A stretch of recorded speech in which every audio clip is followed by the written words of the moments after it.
that we have to discuss today the agenda for national education.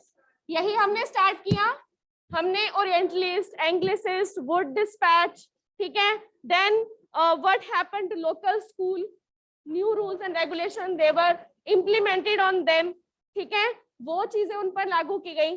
अब agenda of national education की, हमारा India जो हमारे nation की नेशनल एजुकेशन क्या होगी, वो एजेंडा कौन तैयार करेगा, कौन ये फाइनलाइज करेगा कि हमारे कंट्री की नेशनल एजुकेशन क्या होगी।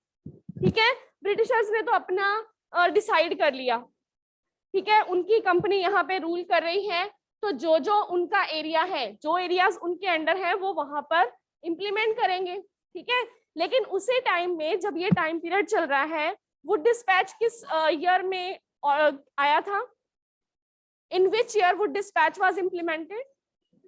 1854, ठीक है। और अगर हम उसी टाइम पीरियड में देखें तो उसी टाइम पीरियड में नेशनलिस्ट जो मूवमेंट्स थी, एक्टिविटीज थी, वो भी साथ ही साथ रेडी हो रहे थे, लोग अपने आप को मूवमेंट्स के लिए तैयार कर रहे थे, है ना। तो ये भी एजुकेशन का भी रीजन एक उसमें था, ठीक है, कि वो वेस्टर्न एजुकेशन को लोगों के ऊपर अप्लाई कर रहे हैं, तो इससे भी लोग कई थे जो उनके अगेंस्ट हो गए थे। अब इस एजेंडा ऑफ नेशनल एजुकेशन में नेशनलिस्ट का क्या व्यू पॉइंट था, जो उन नेशनल मूवमेंट्स को सपोर्ट कर रहे हैं, उनका क्या व्यू पॉइंट है। अब इसमें से कुछ ब्रिटिशर्स जो थे वो क्या कर रहे थे, वो सपोर्ट कर रहे थे कुछ नेशनलिस्ट जो इंडिया में नेशनल एक्टिविटीज में पार्टिसिपेट कर रहे थे, कुछ तो सपोर्ट कर रहे थे कि ठीक है ब्रिटिश एजुकेशन आएगी तो हमें क्या होगा, we will get to know about the advancements of European countries, ठीक है, जो भी वहाँ पे साइंटिफिक नॉलेज है हमें भी जानने को मिलेगी, इसका कोई नुकसान नहीं है। ठीक है, तो और साथ ही साथ जो हमारे कंट्रीज में सुपरस्टिशंस बहुत हैं, तो लोग उनसे भी बाहर आएंगे। ठीक है, दो तरह के। अब इस एजेंडा ऑफ नेशनल एजुकेशन में भी लोगों में क्या थे, डिफरेंट व्यू पॉइंट्स थे, है ना, डिफरेंट व्यूज थे। कुछ क्या कर रहे थे, सपोर्ट कर रहे थे उनको, और कुछ इसके अगेंस्ट थे। ठीक है, डिफरेंट व्यूज थे किसके लिए, जो यूरोपियन एजुकेशन सिस्टम पूरा इंप्लीमेंट हो रहा था। ठीक है, इस यूरोपियन लर्निंग पे, जो European learning system British education system apply कर रहे थे, उसके रिगार्डिंग क्या था, ये सारा डिफरेंट व्यू पॉइंट थे। सपोर्ट कौन कर रहे थे, वो अपने व्यू पॉइंट दे रहे थे, है ना, कि हम सुपरस्टिशन से बाहर आएंगे, हम एडवांसमेंट, साइंटिफिक टेम्पर लोगों का होगा, लोग साइंटिफिकली सोचेंगे, है ना। यस, ठीक है, ये हम नेक्स्ट चैप्टर में भी करेंगे कि क्यों कर रहे थे। जैसे हमने ये भी तो देखा था ना, पिछले एक तो पॉइंट हम कर चुके हैं कि सती सिस्टम एबॉलिश किया गया था, तो वो भी तो सुपरस्टिशन का ही एक हिस्सा था। तो वो लोगों की थिंकिंग कैसे चेंज होगी अगर उनकी नॉलेज साइंटिफिक होगी। ठीक है, तो उनके अपने व्यू पॉइंट्स है कि वो क्यों सपोर्ट कर रहे हैं, लेकिन जो अगेंस्ट थे उनके अपने व्यू पॉइंट्स थे, है ना। तो इसमें हम किसकी बात करेंगे, इसके बाद एक महात्मा गांधी की, ठीक है, एंड देन रविंद्रनाथ टैगोर। ठीक है, दोनों की। नो, ये अगेंस्ट में थे, ठीक है, these were against Rabindranath Tagore. अब इन दोनों में भी आपस में कुछ डिफरेंसेस थे, वो भी हम देखेंगे कि महात्मा गांधी और रविंद्रनाथ टैगोर ब्रिटिश एजुकेशन के अगेंस्ट थे, लेकिन आपस में भी कुछ व्यू पॉइंट्स इनके भी डिफरेंट थे। सबसे पहले अगर हम बात करें महात्मा गांधी की, तो महात्मा गांधी ने जो एक लाइन, जिस लाइन से स्टार्ट है आपका जो नेक्स्ट हेडिंग है, वो है इंग्लिश एजुकेशन हैज एनस्लेव्ड अस, है ना, कि इंग्लिश एजुकेशन ने हमें क्या किया है, एनस्लेव्ड, किसने हमें एनस्लेव्ड किया है। एनस्लेव्ड मींस गुलाम बना लिया है ना, ब्रिटिश एजुकेशन ने हमें गुलाम बना लिया। अब महात्मा गांधी ये अपनी स्टेटमेंट उन्होंने दी है और इसके लिए वो अपने आर्ग्यूमेंट्स दे रहे हैं, अपने रीजंस दे रहे हैं। ठीक है,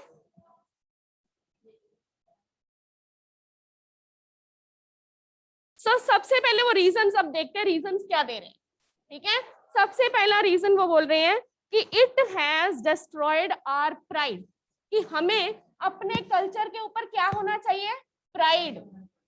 ठीक है, तो इन्होंने क्या किया, हमारा जो वो प्राइड है वो खत्म कर दिया। अगर हम, ठीक है, हमें सभी की रिस्पेक्ट करनी चाहिए, हमें ये नहीं कि किसी भी कल्चर को हमें बुरा बोलना ही नहीं चाहिए, है ना, हमें सबकी रिस्पेक्ट करनी चाहिए। लेकिन आप हमारे कल्चर को बुरा बोल के अपना कल्चर हम पे थोप रहे हो, है ना, तो वो क्या हो गया, हमारा प्राइड तो उसमें खत्म हो गया। क्योंकि वो क्या कर रहे थे, वो कह रहे थे कि Asian culture is full of grave errors, ये भी स्टेटमेंट दी थी, मैक्यूले की पढ़ी थी हमने, है ना। तो अब they have destroyed our pride, ये पॉइंट क्लियर हो गया। क्योंकि वो हमारे कल्चर को क्या बोल रहे हैं, फुल ऑफ एरर्स, और अपना culture they want to know कि आप ये कल्चर पढ़ो, ये एजुकेशन लो, क्योंकि यही साइंटिफिक है, यही प्रैक्टिकल है। जो यहाँ की है वो तो बिल्कुल गलत है, ठीक है। तो ये व्यू पॉइंट गलत था, अदरवाइज एजुकेशन लेना कोई गलत नहीं है, साइंटिफिक नॉलेज लेना कोई गलत नहीं है, लेकिन इस व्यू पॉइंट से कि आपका गलत है हमारा सही है, वो चीज गलत है ना। So they have destroyed our pride. उसके बाद जो भी लोग इंग्लिश एजुकेशन ले रहे हैं, ठीक है, ब्रिटिश एजुकेशन ले रहे हैं, जो भी वहां पे जो भी वो तैयार कर रहे हैं, क्या कर रहे हैं, वो एक कल्चर नया तैयार कर रहे हैं, लोगों को तैयार कर रहे हैं जिनका टेस्ट उनके जैसा होगा, कल्चर उनके जैसा होगा, सब कुछ उनके जैसा होगा, ठीक है। सो जो इंग्लिश एजुकेशन लेंगे वो क्या करेंगे, they will start appreciating their culture, वो उनको अप्रिशिएट करेंगे, ठीक है। जो भी यूरोपियन एजुकेशन लेंगे वो उनकी हर चीज को अप्रिशिएट करेंगे, दे विल अप्रिशिएट एवरीथिंग। कौन अप्रिशिएट कर रहे हैं, कौन अप्रिशिएट करेंगे, जो एजुकेशन लेंगे, ठीक है। अब ये जो एजुकेशन ले रहे हैं उनके लिए पॉइंट्स हैं कि वो एनस्लेव कैसे बन गए। जो इंग्लिश एजुकेशन ले रहे हैं, पहले तो उनका प्राइड खत्म हो गया, ठीक है, क्योंकि वो अपने कल्चर को छोड़ के दूसरे के कल्चर को सीख रहे हैं।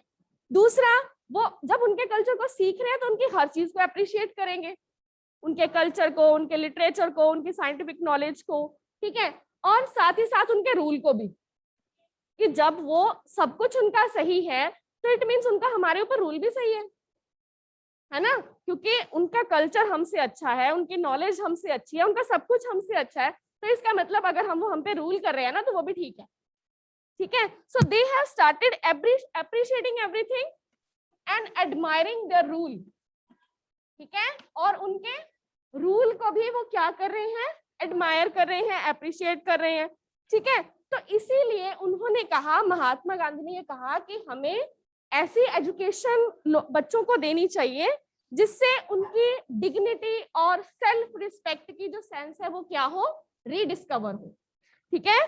They should rediscover their sense, ठीक है, कि वो अपनी discover their sense of dignity, ठीक है, उनकी डिग्निटी, उनकी सेल्फ रिस्पेक्ट, उसको डिस्कवर करें वो, ठीक है। इंग्लिश एजुकेशन अगर वो लेते रहेंगे तो ये चीजें पॉसिबल नहीं होंगी, क्योंकि उनकी एजुकेशन देने का जो वे है वही गलत है, ठीक है। डिग्निटी मतलब आपकी, जो हम कह सकते हैं कि हम दूसरे पर्सन को जो रिस्पेक्ट देते हैं, ठीक है, अपनी रिस्पेक्ट करते हैं, सेल्फ रिस्पेक्ट हो गया।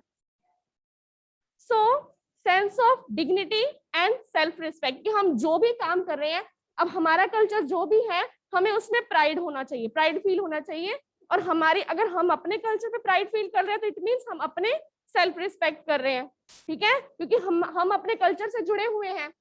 अगर हम अपने कल्चर की रिस्पेक्ट नहीं कर रहे तो इट मींस हम अपनी भी रिस्पेक्ट नहीं कर रहे, है ना, अपने आप को इंफीरियर मान रहे हैं, कि जो हमारा कल्चर है वो इंफीरियर है, उनका कल्चर सुपीरियर है, इसीलिए हम उसको फॉलो कर रहे हैं। हाँ, वही मैं कह रही हूँ ना, इसमें डिफरेंट व्यू पॉइंट्स हो गए ना, जो सपोर्ट कर रहे हैं वो अपने व्यू पॉइंट दे रहे हैं, जो अगेंस्ट है वो अपने व्यू पॉइंट्स दे रहे हैं, ठीक है, पर्सपेक्टिव डिफरेंट है, और उसके लिए वो जो रीजंस दे रहे हैं वो डिफरेंट है, ठीक है। तो अब ये नहीं उन्होंने कहा कि सुपरस्टिशंस भी सही है, ये नहीं बोला उन्होंने, लेकिन वो गलत क्यों है वो बताया, ठीक है। सुपरस्टिशन तो नो डाउट गलत ही है, वो तो उनका अपना व्यू पॉइंट हो गया ना, जो सपोर्ट कर रहे हैं वो व्यू पॉइंट दे रहे हैं कि ये चीजें दूर होंगी, लेकिन इन्होंने उस चीज को कंसिडर नहीं किया।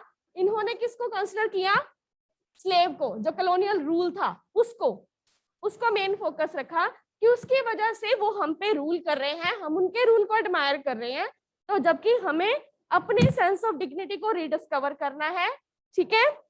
एंड इसी के बाद नेशनलिस्ट मूवमेंट में जब उन्होंने पार्टिसिपेट किया तो they also urge students to leave their national educational institutions, ठीक है। उन्होंने स्टूडेंट को, they also urge students to leave educational institutions. उन्होंने क्या बोला कि वो एजुकेशनल इंस्टीट्यूशंस को छोड़ दें, जो भी ब्रिटिश की एजुकेशन इंस्टीट्यूशंस में स्टूडेंट्स ने एडमिशन लिया हुआ है। क्लियर? और मीडियम ऑफ टीचिंग भी वहां पे क्या था? मीडियम ऑफ टीचिंग क्या था वहां पे? इंग्लिश। और उन्होंने कहा कि मीडियम ऑफ टीचिंग क्या होना चाहिए? लोकल लैंग्वेज होनी चाहिए, ठीक है, लोकल लैंग्वेज होनी चाहिए। और ये जो एजुकेशन है, इंग्लिश एजुकेशन, ये हम लोगों को अपने ही कंट्री में क्या बना रही है? स्ट्रेंजर, ठीक है, स्ट्रेंजर इन और ऑन कंट्री, ऑन लैंड्स, ठीक है, कि हम अपनी ही जमीन में एक स्ट्रेंजर बनते जा रहे हैं इस इंग्लिश एजुकेशन की वजह से। सो हमारा मीडियम ऑफ इंस्ट्रक्शन भी लोकल लैंग्वेज होनी चाहिए या नहीं होना चाहिए, ये सारे उन्होंने अपने व्यू पॉइंट्स दिए। ये सारे व्यू पॉइंट्स क्लियर हो गए? क्यों वो अगेंस्ट थे ब्रिटिश एजुकेशन के, या वो क्यों कहते थे कि इंग्लिश एजुकेशन ने हमें क्या बना दिया है? गुलाम। क्लियर हो गए? सो अब वो उनका व्यू पॉइंट क्या था? ये तो हो गया ना कि वो अगेंस्ट क्यों थे। अब कि वो कहते क्या थे, कि सपोर्ट क्यों कर रहे थे, कि मतलब उनका एजुकेशन क्या, फिर व्यू पॉइंट क्या है, ठीक है। सो दे वांट कि बच्चों को लाइव एक्सपीरियंस, ठीक है, live experience and practical knowledge दी जाए। वो प्रैक्टिकल नॉलेज के अगेंस्ट नहीं थे, वो चाहते थे कि प्रैक्टिकल नॉलेज दी जाए और उनको एक्सपीरियंस दिया जाए, ठीक है। अब कैसा एक्सपीरियंस दिया जाए? To develop a person's mind and soul, और वो नॉलेज ऐसी हो जो किसको डेवलप करे? Develop their mind and soul, ठीक है, माइंड और सोल दोनों को ही डेवलप करे, ऐसी नॉलेज होनी चाहिए। एंड इसके लिए क्या करना चाहिए? They have to learn craft, they have to learn craft, ठीक है। तो इसलिए मतलब हैंड से, they have to work, learn to work with their hands, उनको अपने हाथों से काम करने की कोई भी स्किल आनी चाहिए, ठीक है। सो बाय लिटरेसी या सिंपल लर्निंग, ये नहीं वो कहते हैं कि सिंपल लर्निंग, उनको जो इंग्लिश एजुकेशन स्कूल में क्या दिया जा रहा है कि they simply learn how to read and how to write, ठीक है, सिर्फ यही उनको सिखाया जा रहा है। बल्कि जो एजुकेशन का सही मीनिंग है वो सिर्फ ये नहीं है कि सिर्फ लिखना और पढ़ना आ जाए, ठीक है। एजुकेशन का सही मीनिंग क्या है? It has to develop a person's mind and soul, so they have to work with their hands, ठीक है, वर्क विद देयर हैंड्स, अपने हाथों से उनको काम करना आना चाहिए। And so that is why they have to learn craft, तो इसलिए उनको क्राफ्ट सीखना चाहिए, उनको ये सीखना चाहिए how different things have to be operate, कि कैसे डिफरेंट जो काम है वो कैसे हाथ से करने हैं। सो इस तरह उनकी माइंड, उनका माइंड डेवलप होगा और उनकी जो कैपेसिटी है अंडरस्टैंड करने की वो भी डेवलप होगी। क्लियर हो गए तीनों पॉइंट्स? ठीक है, कि वो किस तरह की एजुकेशन को सपोर्ट कर रहे हैं? वो एजुकेशन जो, जैसे कि उन्होंने कॉटन, हाथ से चरखा काटना, हाथ से वो स्किल, कॉटन कैसे बनाते हैं, ये स्किल हो गई क्राफ्ट की, ये स्किल बच्चों को आनी चाहिए। और अपनी लाइफ को कैसे, लाइफ के जो लेसन्स हैं वो नॉलेज उनको आनी चाहिए। प्रैक्टिकल और लाइव एक्सपीरियंस जो उनके माइंड सोल को डेवलप करे, और इसके लिए उनको they have to learn to work with their hands, हाथों से काम करना उनको कोई ना कोई आना चाहिए, कोई ना कोई स्किल उनके हाथों में होनी चाहिए। ठीक है, ये किसके व्यू पॉइंट है? सारे महात्मा गांधी के। क्लियर? सो इसके बाद अब नेक्स्ट रविंद्रनाथ टैगोर। ये सारे पॉइंट्स क्लियर हैं? सो मैं ये रेस कर दूं, फिर नोट कर लें। सो अब हम इसमें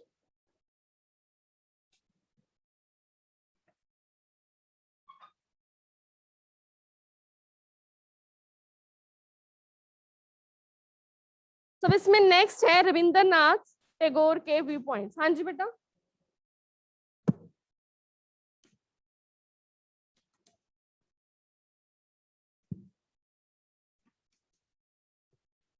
अब इनके व्यू पॉइंट्स क्या थे ये भी अब हम बात करें कि ये भी ब्रिटिश एजुकेशन के अगेंस्ट थे, है ना, उनकी एजुकेशन के ये अगेंस्ट ही है।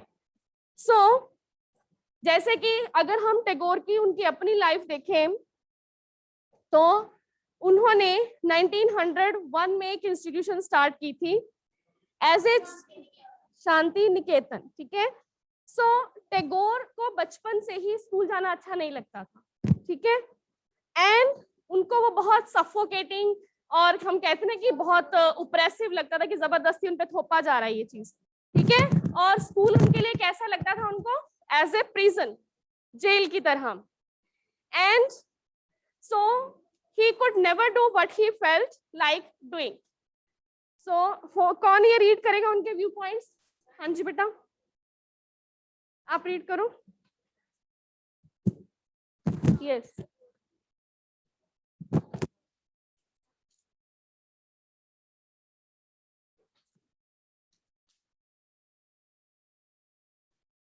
हाँ जी, ये करो।